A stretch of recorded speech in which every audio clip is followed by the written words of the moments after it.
Welcome to the Nurse Shark Academy Show, a Baxter Professional Services production. Welcome to the Nurse Shark Academy Show, where we're experts in nursing and experts in business. I'm Tina Baxter, your host. The Nurse Shark Academy Show highlights nurse business owners and others in the healthcare field who promote entrepreneurship. We encourage them to tell their stories. Today's guest is Ellie Riccio, and today's episode, How One Nurse Dared to Be More Through Education and Entrepreneurship. Attention nurses, looking to take your nursing knowledge and turn it into a viable business? Ready to take action, but don't know where to start? Join the Nurse Shark Academy. We support nurses as business owners and leaders. We offer career and entrepreneurial coaching for nurses or other healthcare professionals. Whether you're a brand new nurse, a seasoned health professional, or building a startup, join a community of support. Entrepreneurship can be lonely, but it doesn't have to be. Our career and business coaching services are designed to help you achieve the life work balance you desire. Our experienced coaches will help you identify and attain your career and business goals, enabling you to become more successful in both your personal and professional life. I'm Tina Baxter. I founded the Nurse Shark Academy because I believe every nurse is a hero on his or her own epic journey. Nurses are launching new businesses every day. You don't have to do it alone. Join the Nurse Shark Academy and get the support, training, and coaching that you need to launch your successful nurse business. Become a member at the nursesharkacademy.biz. Hello, welcome to the Nurse Shark Academy Show. I'm Tina Baxter, your host. The Nurse Shark Academy Show highlights nurse business owners and others in the healthcare field who promote entrepreneurship. We interview nurse leaders and encourage them to tell their story. My mission is for you to own your seat at the table of nurse entrepreneurship, gaining the confidence, skills, and freedom to live your life on your own terms. You will dream big and expand your consciousness as an entrepreneur. Join us and support these wonderful nurse entrepreneurs and leaders. Today's guest is Ellie Riccio. Make sure I got that right. Yeah. And she is a registered nurse for a very long time and a retired paramedic. She was a flight nurse in emergency medicine. And I want to say welcome to the show, Ellie. And tell us, as we always like to ask the first question, what made you become a nurse?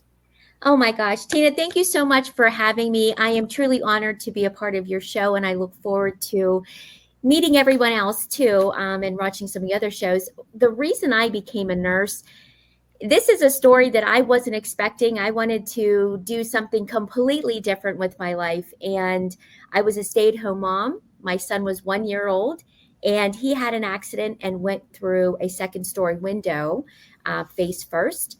He didn't go out onto the ground. I stopped him from doing that, but he had multiple lacerations to his face. And it was horrifically scary. We took him to the emergency room and I passed out.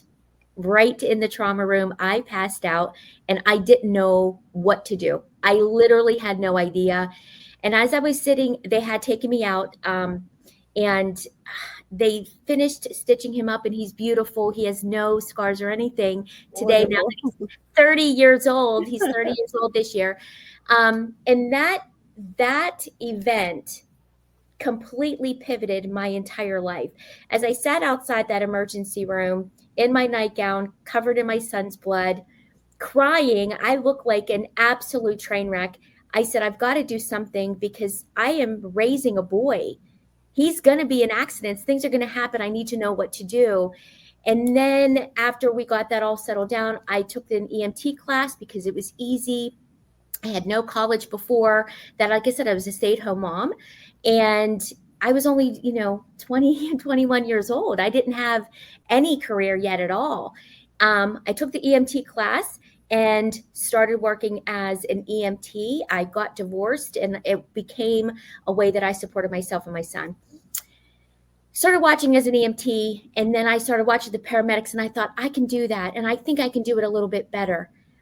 So I took an accelerated 9-month course, became a paramedic. And I did that for a long time. And then I was watching the nurses and I loved how they were doing. And I wanted to see what happened afterwards. And so I went to nursing school.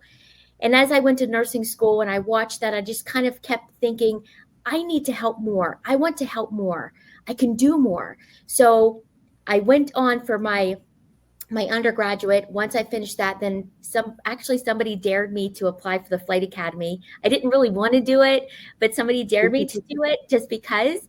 And I thought, I'll throw my hat in the ring. And sure enough, I was one of the applicants, took the flight academy, and was a flight nurse as well.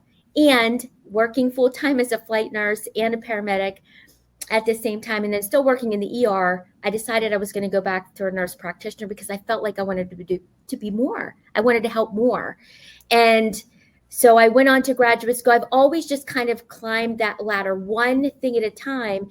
And my son said to me, for 20 years, you've been evolving in your education. And I remember going up that ladder and learning from my peers, learning from the people I worked with, learning from patients, the whole way. And so now I've been a nurse practitioner for 9 years, and I'm currently in school again because I want to work on this psychiatric and mental health nurse practitioner and finish up the DMP. And I decided I wanted to do that. As I'm out here, I'm seeing more and more that mental health is just becoming so forefront, and there's just not enough help in the workforce. So many people are hurting and so many people are struggling. And I just feel like that's where I need to be right now. And so that's my journey of how I started. And it wasn't a choice. It was a pivoted life moment that has completely been so rewarding. And 28 years so far of just absolute incredible stories and lives that I've helped, but more so they've helped me.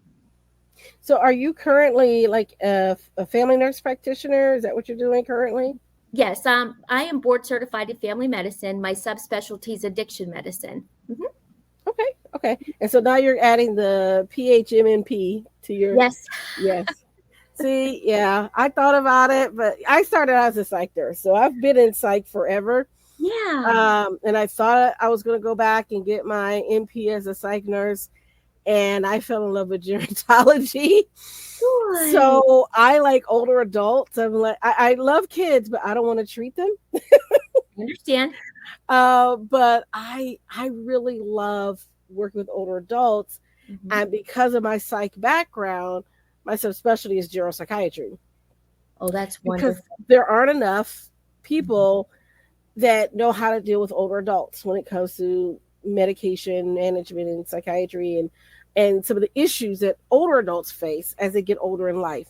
So I appreciate that because we do need more people in this area, in this field. And yeah, it'll be great. And you can treat the kiddos if you want.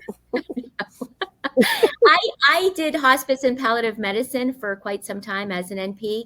And I can tell you that it's beautiful to watch that chapter of life. It's truly beautiful. And I love the stories. I love to hear, and I love to truly talk to our elders because they have such a wealth of information.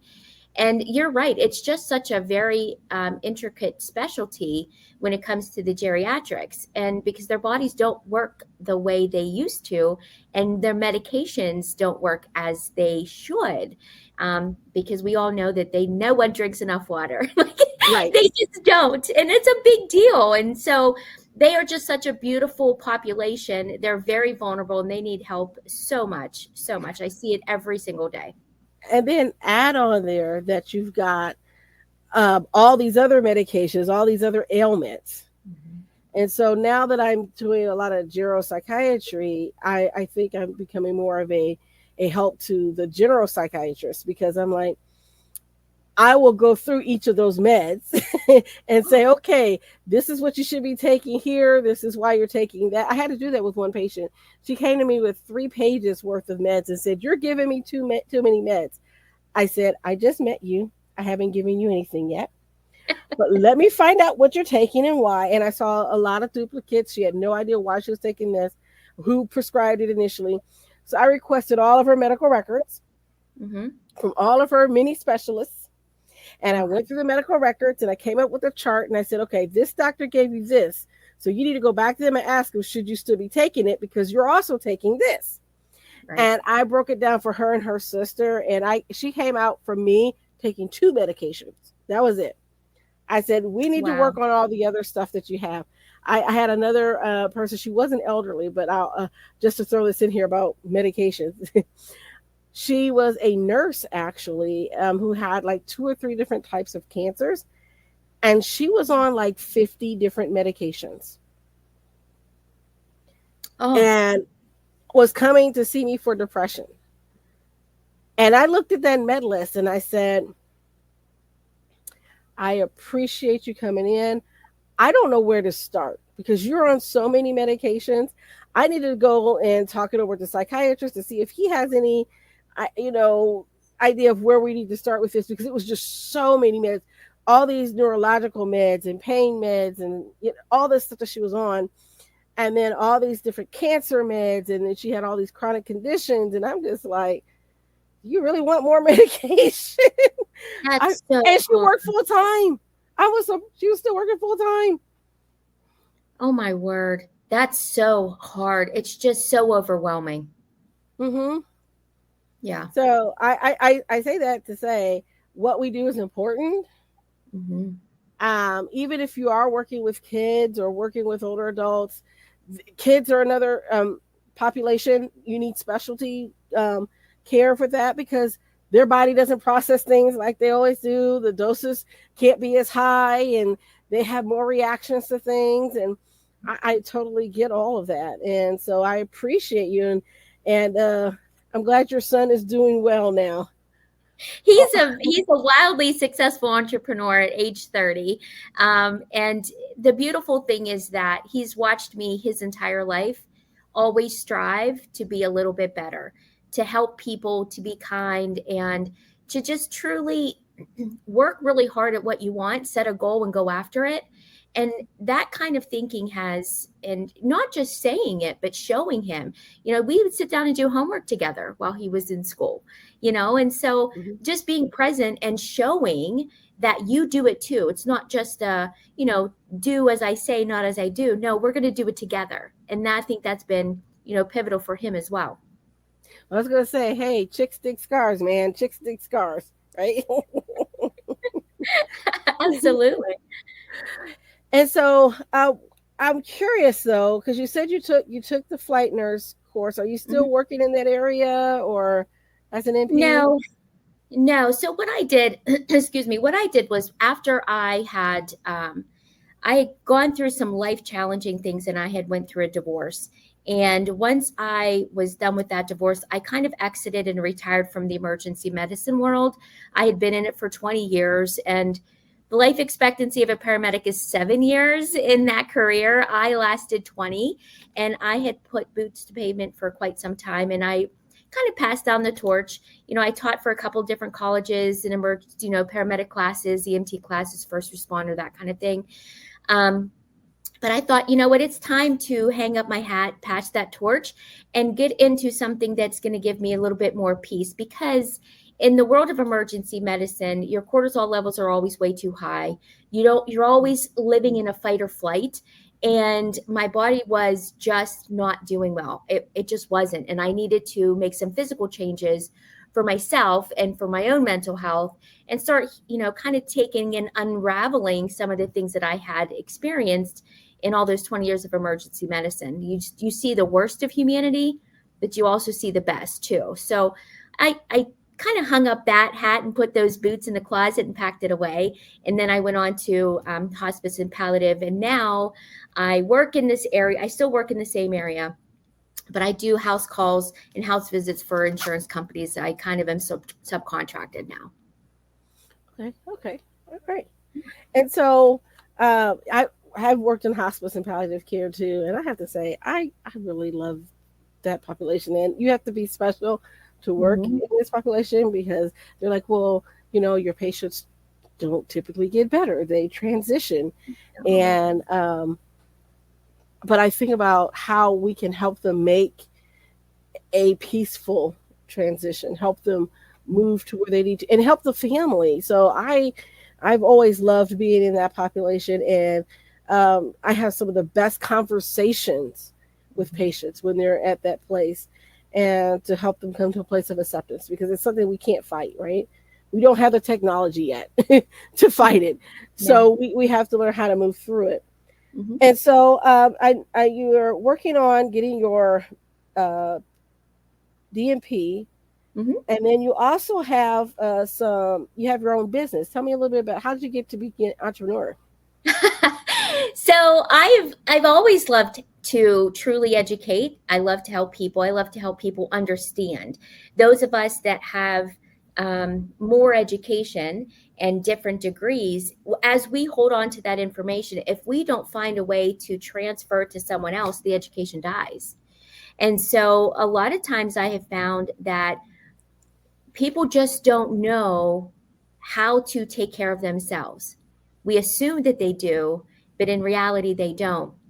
And so, as I was making my way in my own journey of taking better care of myself, going to doctor's appointments for myself, and focusing on movement and better sleep cycles and all that kind of stuff. And I was sharing that on social media. I found that people were starting to ask questions. And then I was like, they just don't know. And it wasn't that they were just being flippant. They truly didn't understand. They didn't know. And so I found myself in a way creating a private group that I could put people into and just share education with. We talk about things of basic hydration. What are electrolytes? What is a sleep cycle? What is sleep hygiene?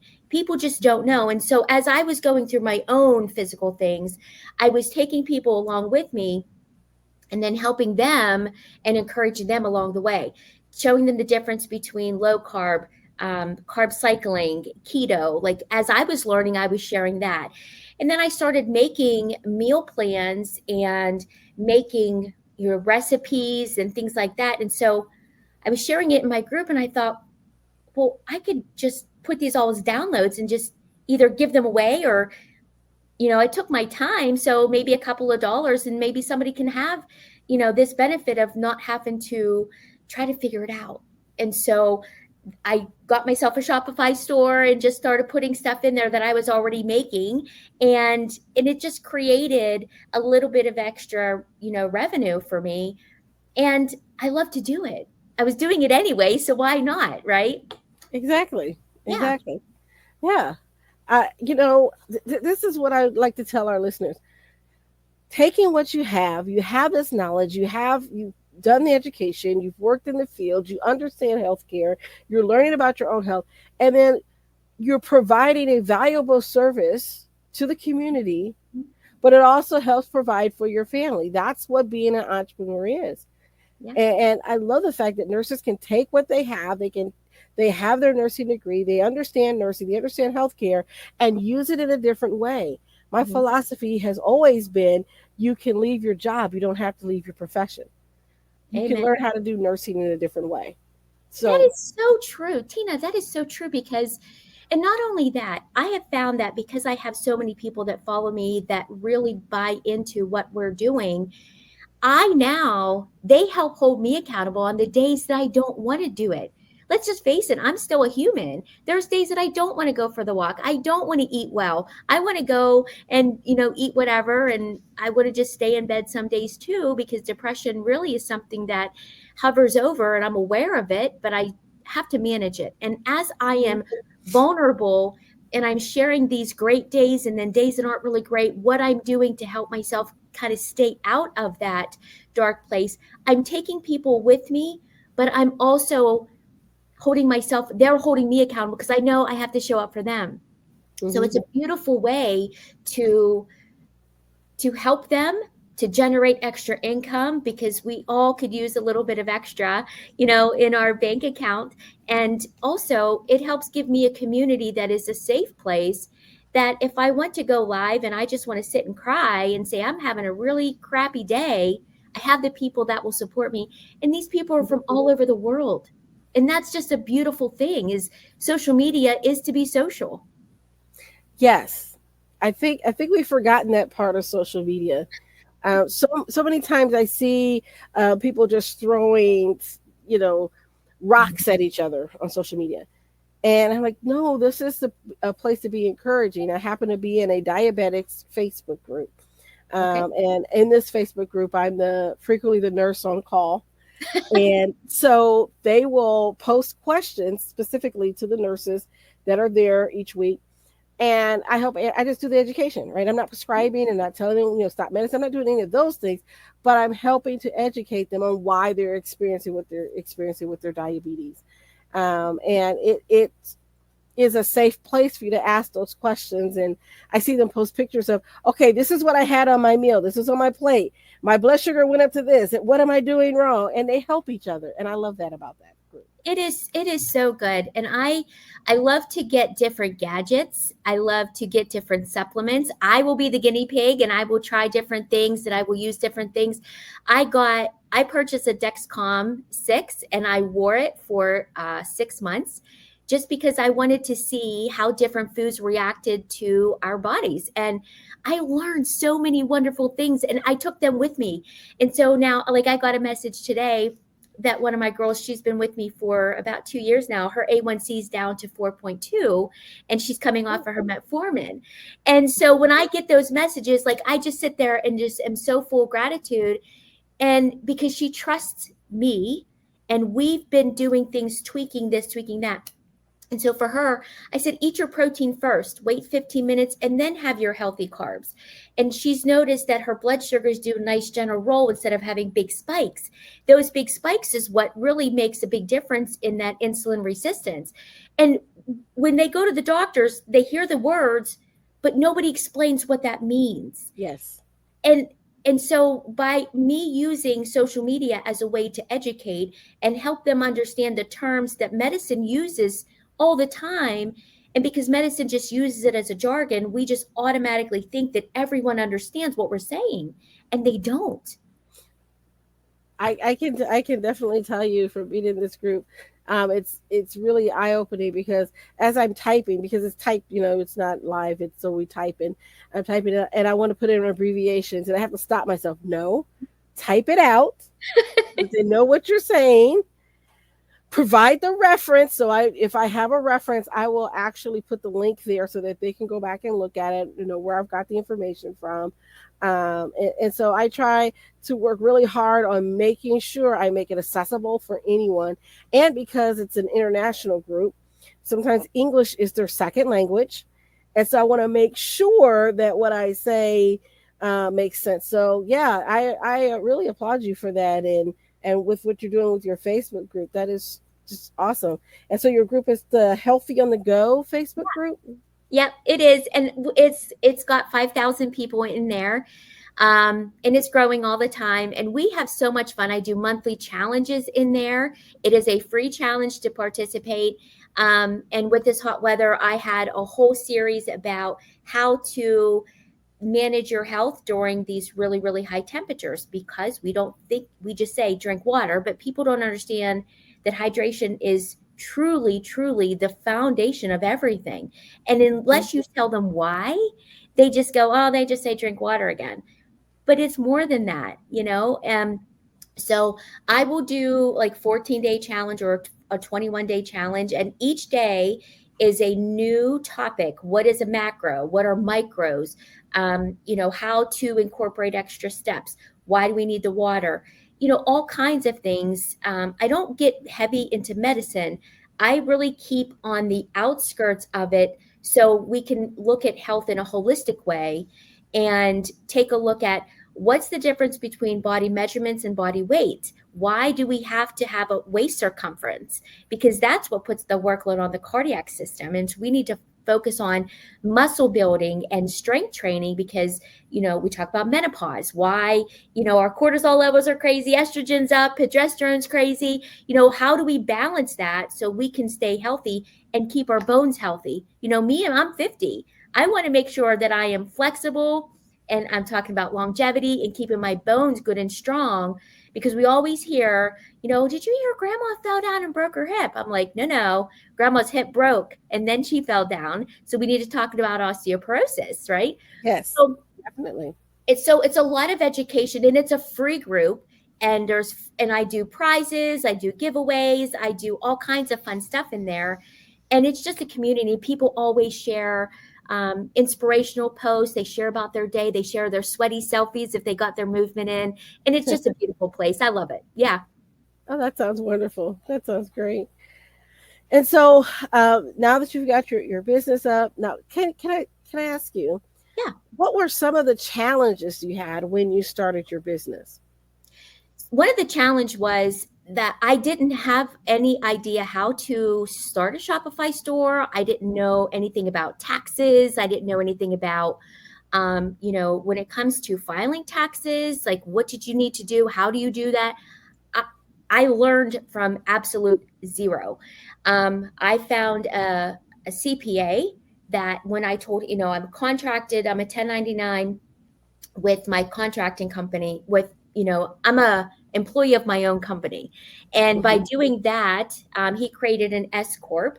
And by doing that, then I take taxes. It goes through payroll, takes taxes out, and then I get paid, and which keeps me away from the IRS, right? We have to Right. be mindful of those things. But I didn't know anything about this. So my first year, I was getting getting revenue, and I took it to my tax guy, and he went, "Oh, you're going to have to pay." And I go, "Wait, what?" I Hmm. didn't know. So I think that when you're starting in entrepreneurship, it's really important to have a conversation with a reputable CPA that is somebody you're familiar with. Have the conversation about, do you need an LLC? Is that okay? Or do you need to be an S corp, because there's benefits to both? I don't fully understand them. That's why I have a CPA. That is their expertise. And just know, the thing about all of us nurses is we don't have to know everything. We just have to know where our resources are, that we can do what we need to do. Just like when we're working, we don't need to know all of it. We just know where to find it. Who knows where that is? And we've all done that, right? Exactly. Exactly. And that's important because I was just on in a Facebook group, and one of the people on the Facebook group was talking about she had to shut her business down because she had a tax bill, and she didn't know how to set up her business. And then Mhm. she said, I really don't think I'm cut out to be an entrepreneur. And part of me wanted to reach out and say, hey, what kind of business are you in? Yeah. Can I help you out? But this person was also asking for employment. So they're having a lot of financial difficulty. Mhm. And I thought, there's other people in the group that are willing to help them out. This is not the appropriate thing for me to say, hey, buy my course or get become a member. I didn't do any of that. But I was thinking, I said, this is why I want to have this, because you're Mhm. right. Nurses, we're trained in nursing. We're not necessarily trained in business. Mhm. And I remember as a nurse practitioner, we had a setting up your practice lecture. It was like a couple of days, a lecture and a little bit of book you read. And they didn't really explain things very well. They didn't explain ICD at that time 9 codes. They didn't explain the billing very well. You kind of had to learn that on the job. Mhm. And I think that for some people as nurses, that's an expensive way to start a business, by learning on the job.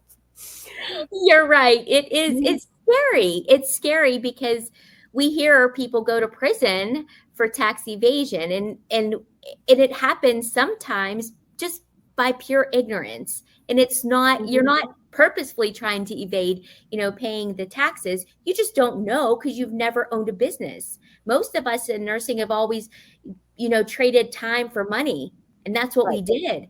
And Yes. so now, as somebody makes a purchase, I have it go right through taxes, and it already comes right out. But my first year, I didn't know any of that. I learned, and I had to pay a lot of taxes back.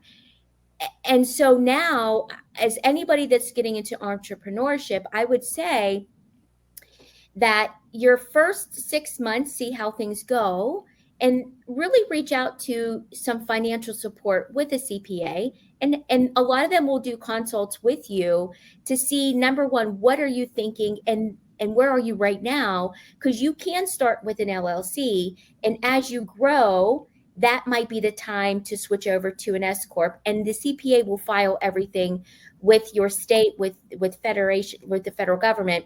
You don't have to do that. You pay them to do it.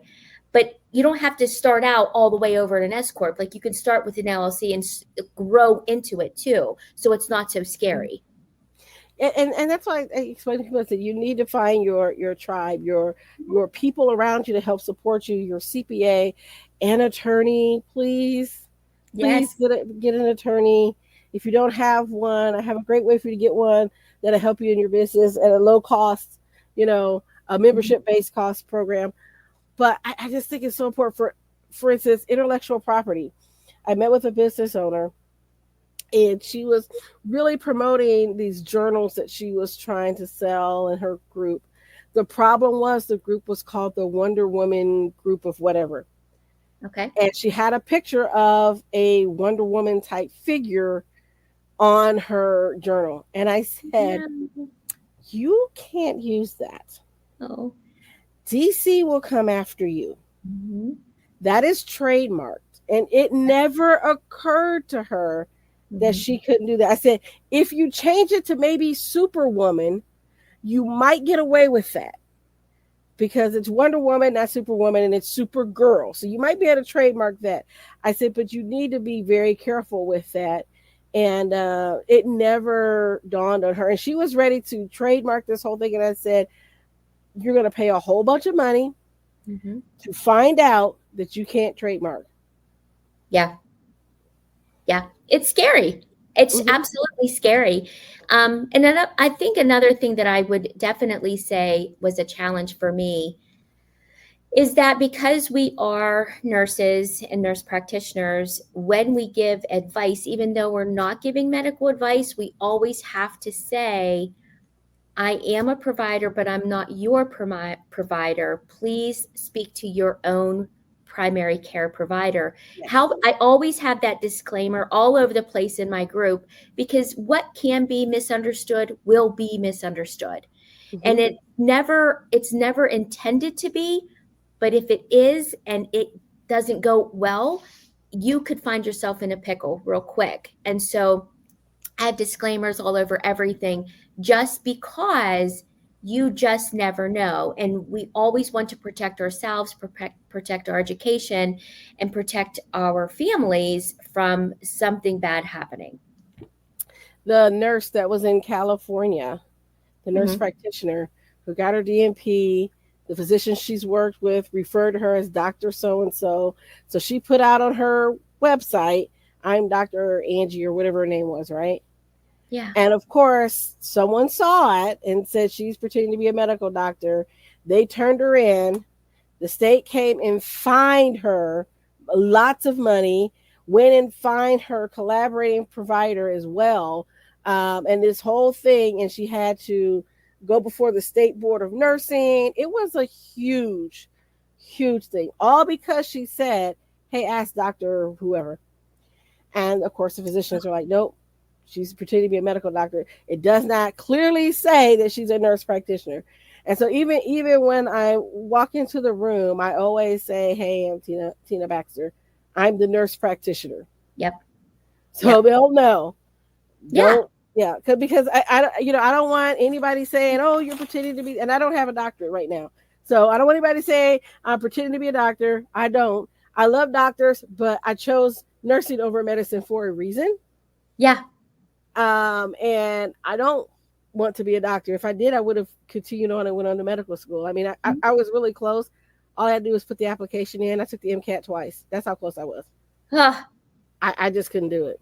I'm just like, mm-mm. yeah. I wanted a life. I didn't like the life they lived. Hmm. Always on call, Hmm. never got to do anything with your family. Always, I didn't like that idea. So I became a nurse. Then I became a nurse manager, and I was always on call. Never got to do anything with my family. Then became a nurse practitioner. I was on call all the time. Even on vacation, they would call me because they couldn't get a hold of the doctor. It was crazy. And I said, wait a minute. I thought I went into nursing, so I didn't have to do that. So Hmm. that's why I flipped and changed and, took another job where there's no on call. The Yeah. minute they say we're going to do on call, it's like, all right, you better pay me a whole lot of money then. Yep. Yeah. I've done the on-call thing in the past and it just doesn't, I didn't like it. I mean, all those years of running emergency medicine, the sleep's up, the tones go off, you're out the door, you're in the air, whatever. I didn't want that anymore in my life because when the phone rings, it's still the same feeling. Yeah, I And did that for about 17 years of being on call in one form or another. Mm-mm. It doesn't, and your body doesn't like it. That phone goes off, your cortisol levels go so high, then you start ending up in adrenal fatigue. And at the end of the day, you start to kind of get yourself into a bad circadian rhythm. Your body doesn't like it. Hormones don't like it. We're not designed to be like that. And it's just not a good idea. And I had an ER physician. I had questioned his orders and I refused to give them. And he said, but last I checked, I was the doctor. And I said, you're right, you are. And as I checked, I chose not to go to medical school. So if you want to do that, you can go right in that room and you can give that medicine and you can sign off on it, because I'm not doing it. Because even though I am a nurse, that doesn't mean I'm subservient. That means I'm an advocate for my patient, and that's exactly what I'm doing. So you are welcome to order that. You're welcome to give it, and I will take my hands off of the chart going forward. It's up to you.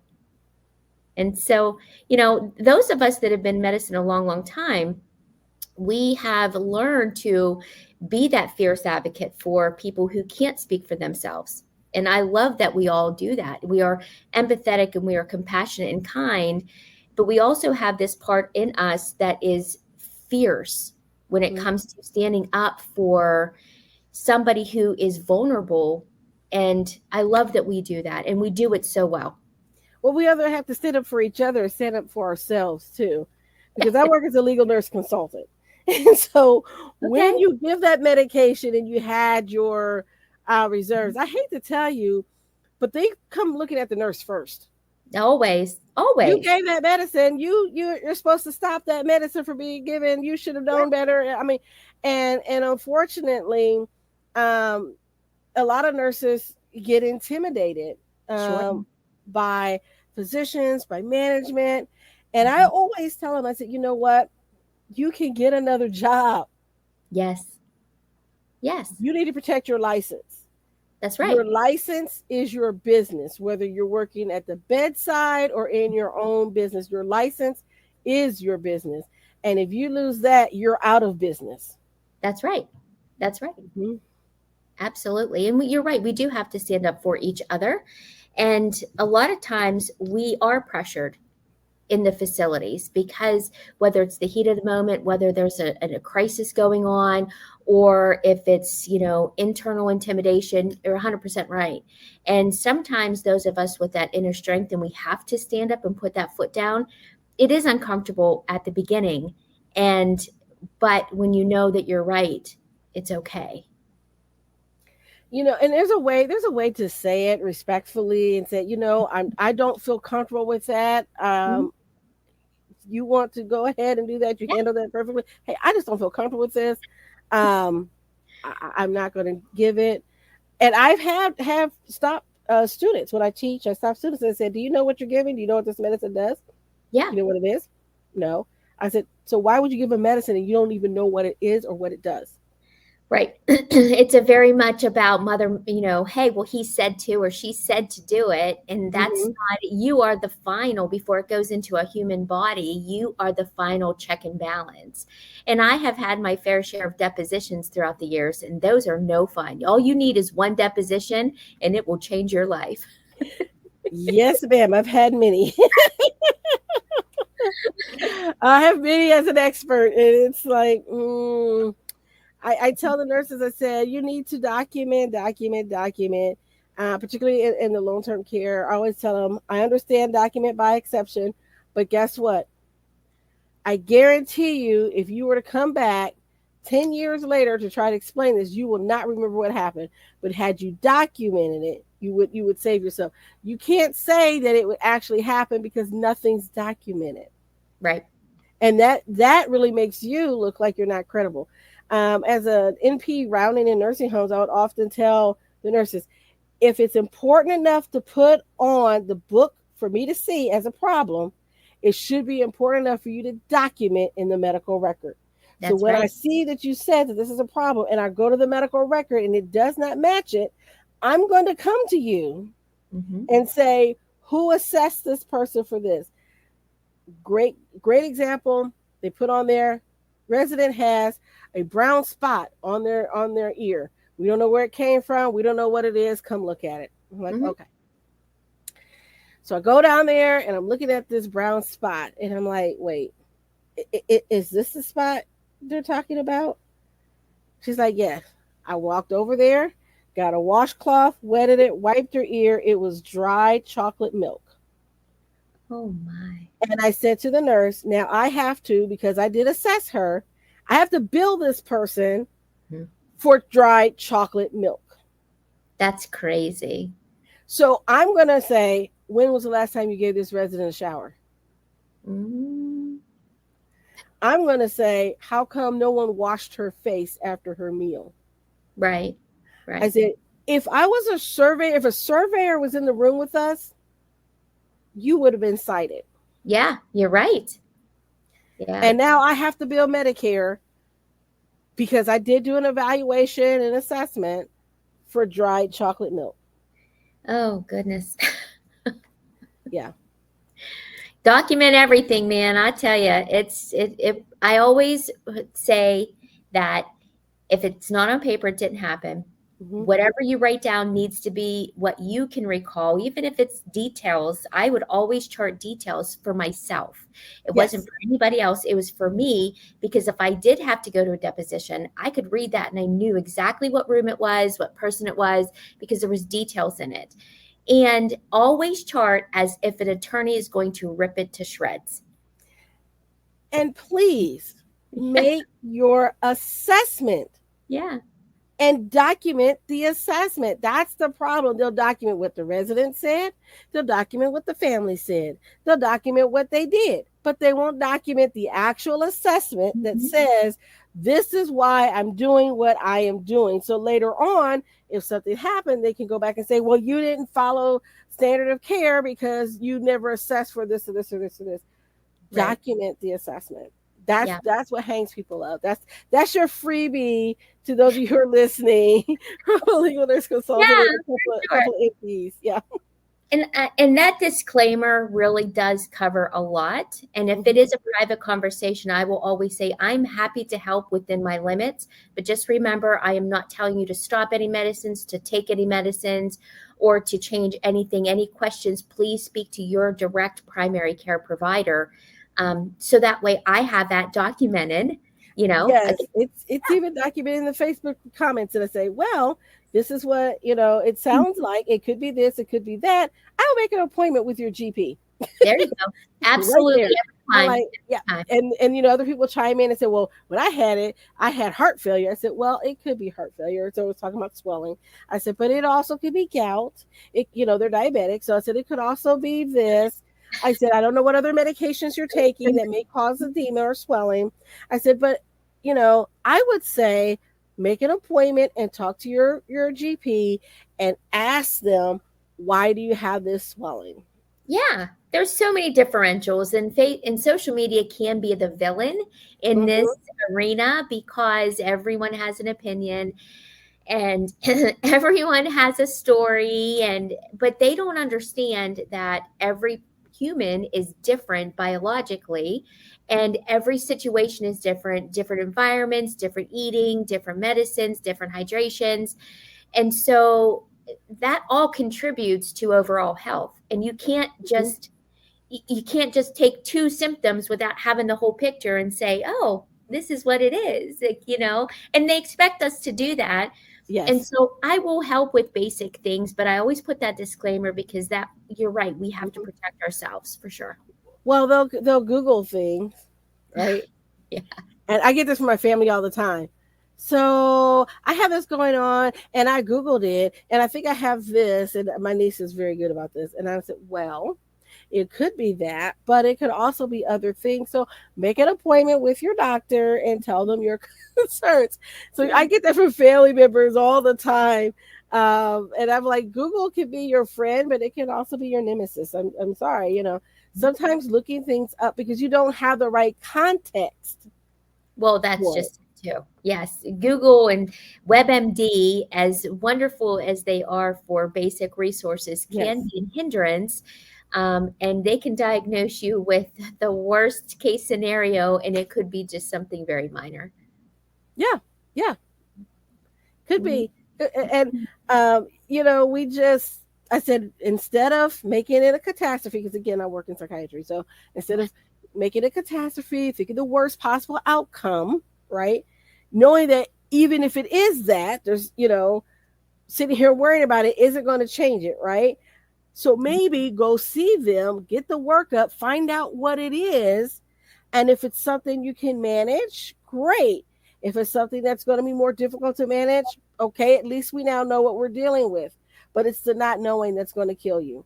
Yep. And I had that happen to a patient who just didn't go, refused to be seen, and he ended up dying from something that was very treatable because he just wouldn't go. Again, I deal with people with mental health issues, so there was some play in that. But he just decided, well, if it was the big C, he didn't want to know. Oh. And it wasn't. On autopsy, they found out it wasn't. Oh my goodness. That's sad. Yeah. But, he made that choice. He's like, nope, I don't want to go. And I had to support that, right? That's his right to refuse treatment. In that case, this wasn't because of his mental illness exactly. This was a life choice that he made. It was also during the pandemic, and so he didn't want to go in the hospital. He was terrified of the hospital. And he was afraid if he went in, he wouldn't come back out. So he went at home. Okay. So, and that's okay. That's okay. Yeah. And that's what I was saying. That's okay. People have, as long as they're in their right mind, meaning that they're able to make rational decisions. And yes, he had a mental illness, but he was able to make rational decisions. It wasn't like he was completely psychotic and didn't know where he was and all of those things. The same thing with someone who's older. If they don't have dementia, they know where they are. They can make a rational decision. And sometimes even when they have dementia, they may have time where they are rational and can make some decisions on their own. And so I support that. So they say, I want to be a full code. All right, we will code you.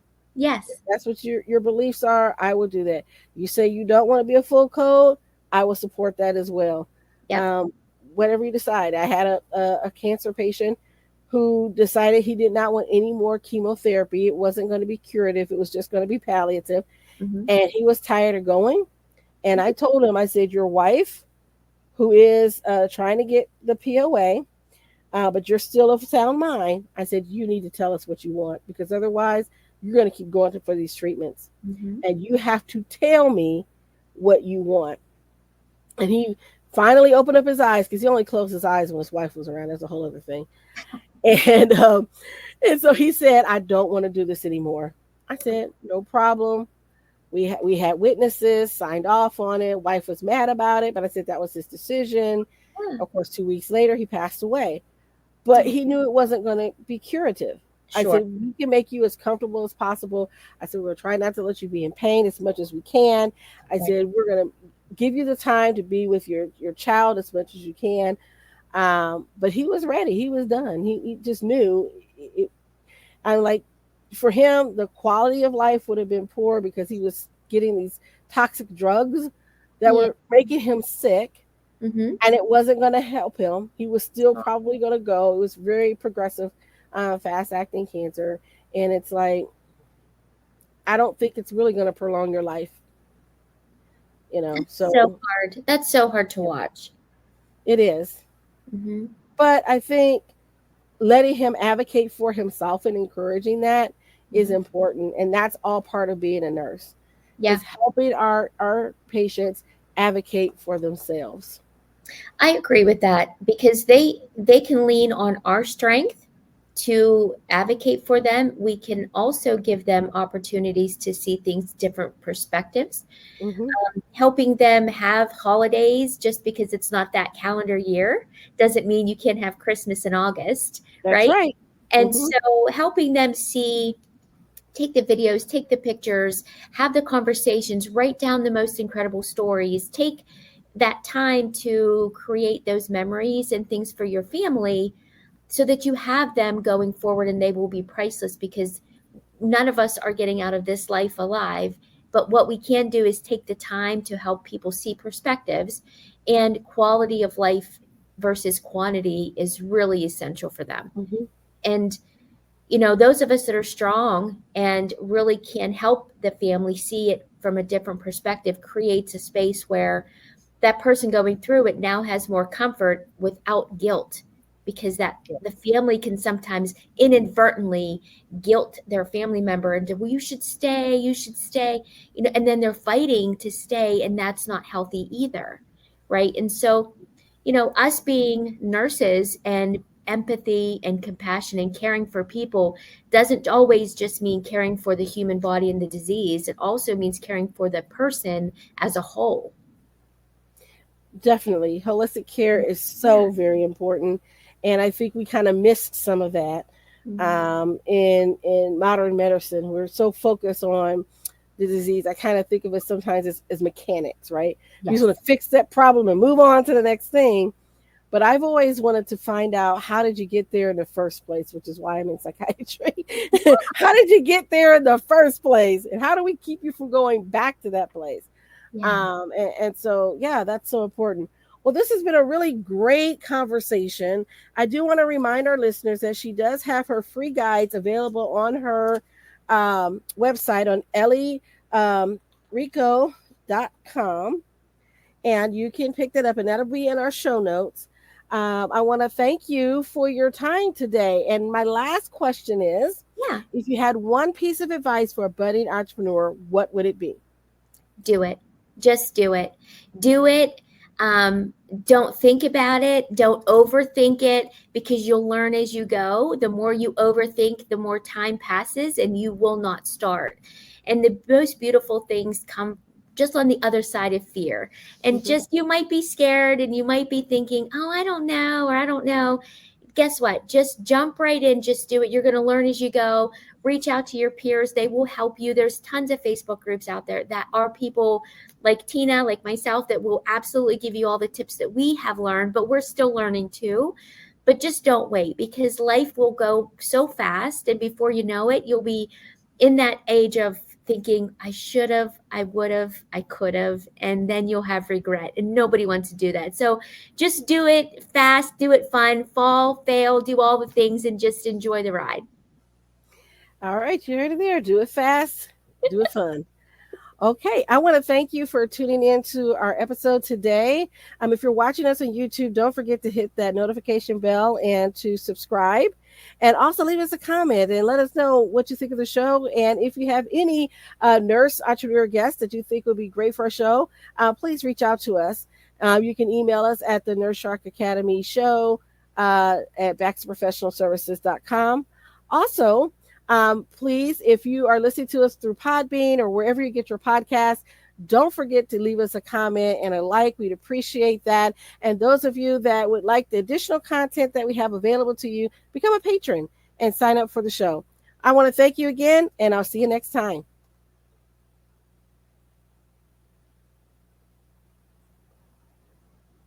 Nurses, are you ready for more? My mission is for you to own your seat at the table of nurse entrepreneurship, gaining confidence, skills, and the freedom to live your life on your own terms. Assisting you in achieving your goals through tailored advice, continuous learning, and a collaborative approach is at the heart of everything I do. Stop being eaten alive. Come feel the sun. Be a nurse shark.